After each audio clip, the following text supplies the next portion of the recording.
Hey, Miss Marion here. We are doing Unit 5, Lesson 15. So grab your workbook. Let's go back to page 194 and let's read our I-CAN statements.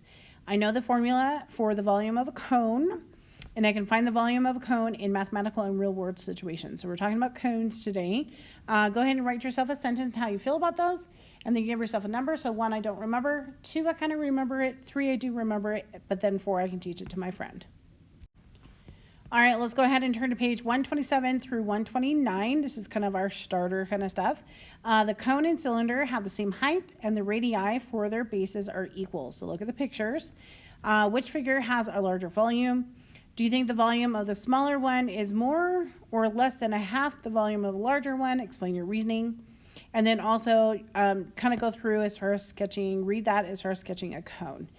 So go ahead and pause, answer those questions, and then come back to me. All right, so let's look at it. So which one is larger? So I'm going to say, let's look at just the pictures itself. The cylinder is larger, just by the pictures.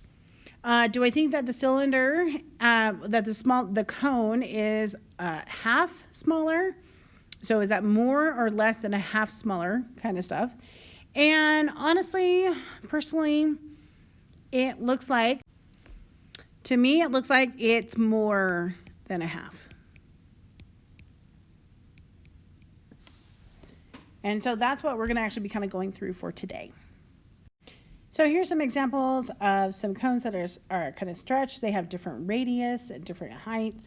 And so just kind of looking at some different cones themselves. So what we're going to do is we're going to watch a video about a cylinder and a cone and see how they are the same, and then also see how they are different.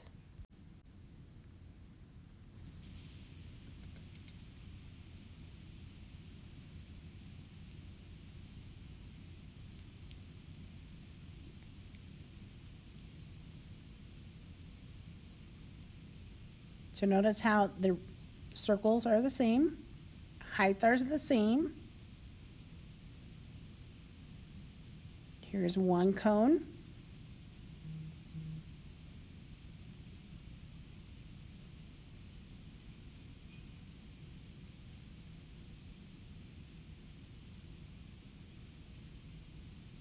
There's a second cone.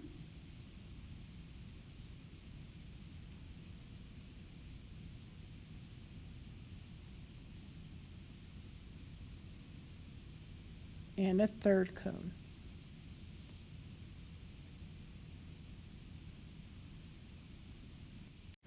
Now, since we kind of looked at the cones and the cylinders and they have exactly the same base, or the circles, let's turn to page 128 and let's kind of answer some questions about that. A cone and a cylinder have the same height and their bases are congruent.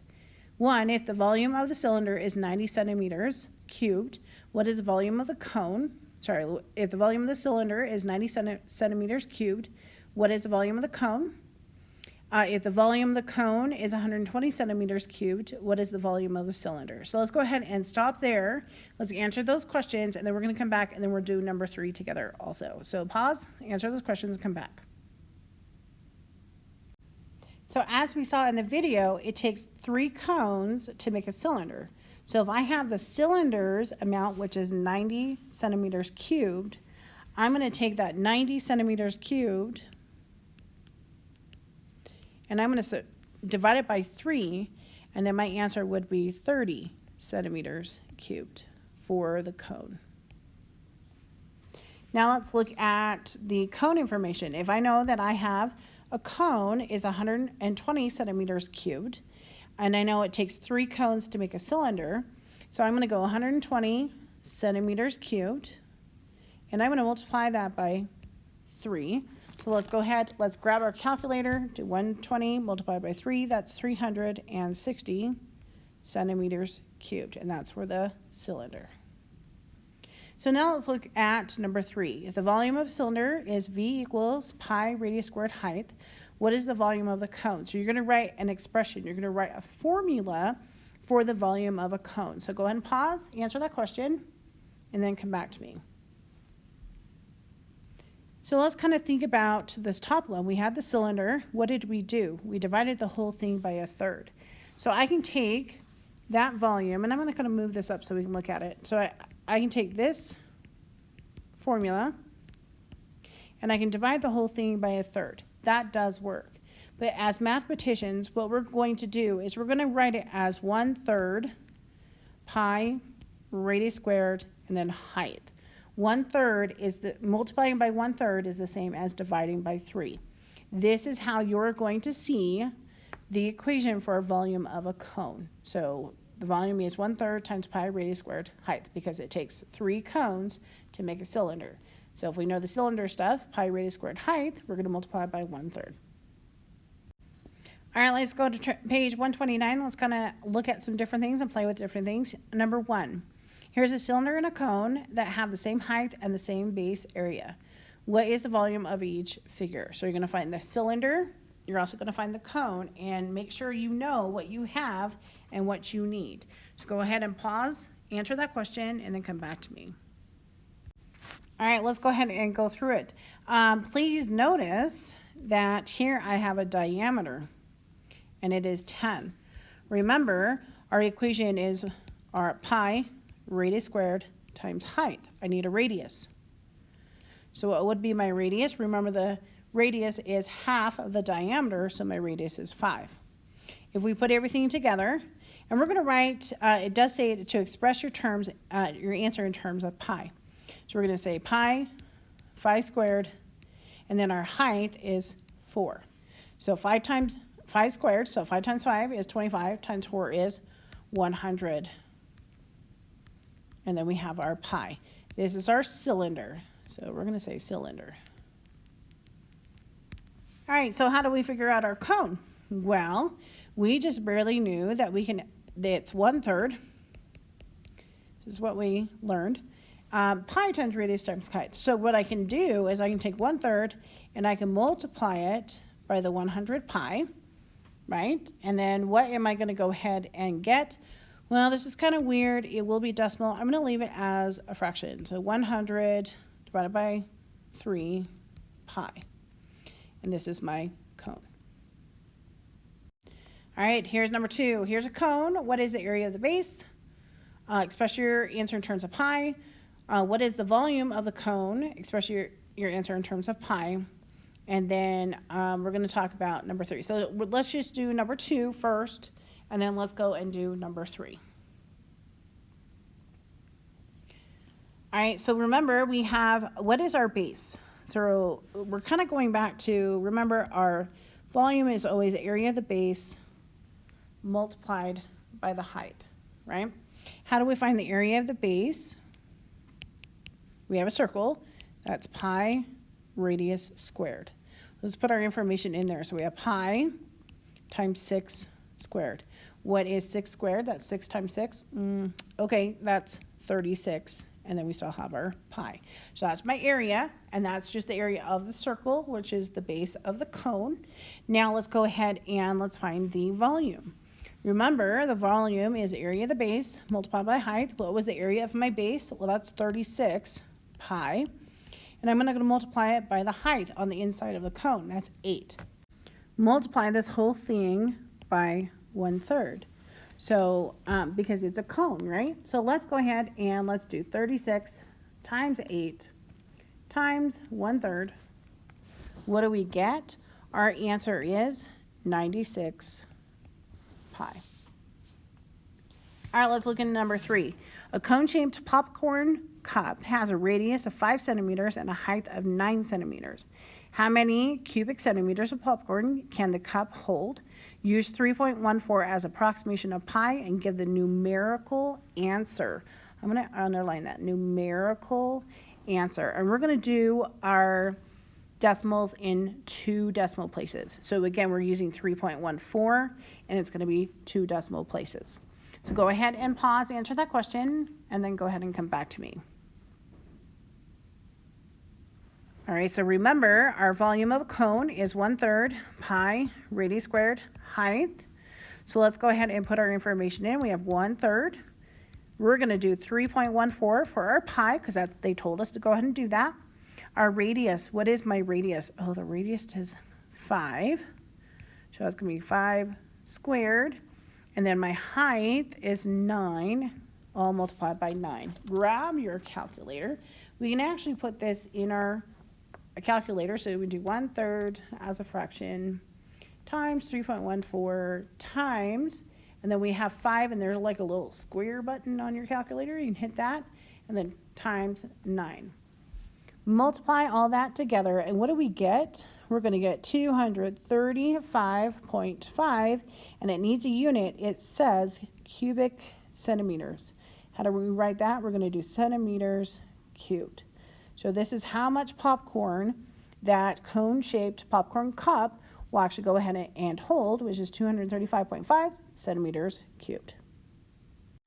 All right, let's go ahead and look at, are you ready for more? Kind of challenge us just a little bit. It says a grain silo has a cone-shaped spout at the bottom in order to regulate the flow of the grain out of the silo. The diameter of the silo is 8 feet. The height of the cylindrical part of the silo above the cone is 12 feet, while the height of the entire thing is 16 feet. So think about what you have, think about what you need to go ahead and find, and then it says how many cubic feet of grain are held in the cone spout of the silo, how many cubic feet of grain can the whole entire silo hold. So go ahead and answer both of those questions. You kind of have to do both of them to go ahead and do it all together. So go ahead and pause, answer that question, and then come back to me. All right, so let's think about the held in the cone, right? So the cone is this part. What are we missing? Well, we're missing the height of this cone on the inside. If the whole entire thing is 16 feet, going just in the cylinder is 12 feet, what is the height of my cone? Let's think about it. What part are we missing? Oh, that part is 4 feet. Now let's also look at the other parts of the cone that we have. It says that we have a diameter of 8 feet, but we need a radius. So our radius is going to be our diameter divided by 2, so our radius is 4.